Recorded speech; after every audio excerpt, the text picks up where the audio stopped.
Hello everyone, and welcome back to the channel. In today's video, we're going to show you how to easily enable the Delete Browsing Data icon in the Chrome toolbar for quick access. Let's get started.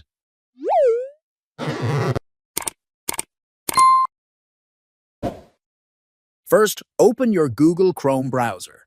In the top right corner, you'll see the three vertical dots. Click on it to open the drop-down. Once the menu is open, scroll down and hover over More Tools. In the submenu, select Customize. In the Customize toolbar section, scroll down until you see the toolbar option. Click on it.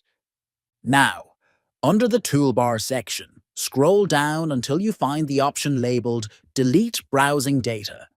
Click the toggle next to Delete Browsing Data to enable it.